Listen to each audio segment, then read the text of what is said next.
भाइयों, आप सभी को कृषि मुनीर ऑफिशियल चैनल की तरफ से राम राम। जैसा कि आप जानते हैं कि आज जो मैं आपको जानकारी देने जा रहा हूँ वो है धान की खेती में कीड़ों का प्रकोप। आपने अक्सर देखा कि धान की फसल में कीड़ों का प्रकोप रहता है और अगर समय रहते इन कीड़ों का समाधान न किया जाए तो हमारी फसल जो है उसको बहुत बड़ा नुकसान हो सकता है। इसके अलावा आपको ये भी पता होना चाहिए कि सभी कीड़े हर जगह और हर खेत में नहीं पाए जाते। ये कीड़े उसी जगह पाए जाते हैं जहां बचाव के कारण इनको इनके मुताबिक वातावरण मिलता है। इस समय किसान भाइयों, आप रोपाई कर चुके हैं और मेरी आपको एक ये सलाह है कि आप इस समय सुबह शाम जहां-जहां आप लोगों ने धान की रोपाई की है, वहां सुबह शाम चक्कर लगाएं और अपनी फसल का मुआयना करें। इस समय आपको 2 किस्म के कीड़े जो हैं, आपकी फसल को प्रभावित कर सकते हैं। तो पहला कीड़ा है राइस रूट वीवर, जिसको हम धान की जड़ वाली सुंडी भी कह सकते हैं।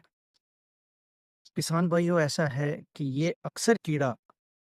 नीचे की तरफ जहाँ पानी खड़ा रहता है, वहाँ पाया जाता है और जो बड़ा कीड़ा होता है, वो राख जैसे भूरे रंग का होता है और जो छोटा कीड़ा होता है वो उसमें टाँगें नहीं होती, वो मतलब कि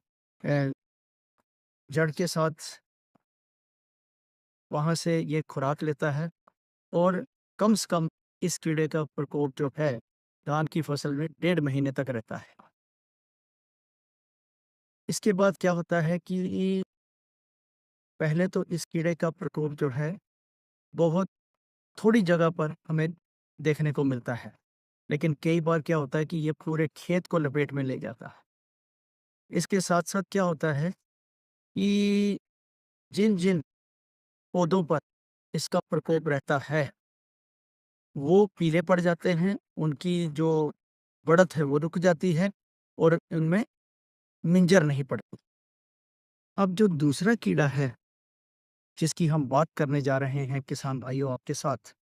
वो है थ्रेड वॉर्म, जिसको हम धागे वाला कीड़ा भी कहते हैं।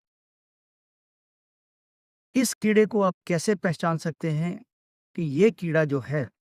ये अक्सर झुंड बनाकर जड़ों के साथ चिपका रहता है और इस ऐसे में क्या होता है कि जो पौधे को तत्व चाहिए होते हैं जड़ों द्वारा, वो उसको नहीं मिल पाते हैं और जिन पौधों पर इसका प्रकोप रहता है, वो उनकी हालत ऐसी हो जाती है कि जैसे वो बीमार दिखने लगते हैं और वहाँ मिंजर भी बनना रुक जाती है और इसके साथ-साथ क्या होता है कि पौधे का विकास जो है, वो भी रुक जाता है। तो किसान भाइयों, ऐसे में आपको क्या करना है कि आपको कृषि माहिरों से सलाह लेकर कौन-सी दवाई का इसमें छिड़काव करना है, कैसे करना है, वो आपको अपने-अपने इलाके के कृषि अधिकारियों से सलाह लेनी चाहिए। अभी आपको किसान भाइयों, जो 2 कीड़ों के बारे में मैंने आपको बताया, एक था राइस रूट वीवर, जिसको हम धान की जड़ वाली सुंडी भी बोलते हैं और दूसरा जो है थ्रेड वर्म, जिसको हम धागे वाला कीड़ा भी कहते हैं। इनकी रोकथाम के लिए आपने क्या करना है कि कार्टेप हाइड्रोक्लोराइड 1 किलो से लेकर सवा किलो प्रति कनाल के हिसाब से 5 से 7.5 सेंटीमीटर गहरे खड़े पानी में आपने इस दवाई का इस्तेमाल करना है और जो पानी का निकास है, वो कम से कम जो है 72 घंटे में नहीं करना है। और जब भी आप दवाई कोई बाज़ार से लेने जाएँ, तो उसमें कम से कम ये देख लें कि ये दवाई कब बनी है और इसकी एक्सपायरी डेट कब है। उसी हिसाब से आप दवाई बाज़ार से खरीदें और फिर अपने खेत में इस्तेमाल करें।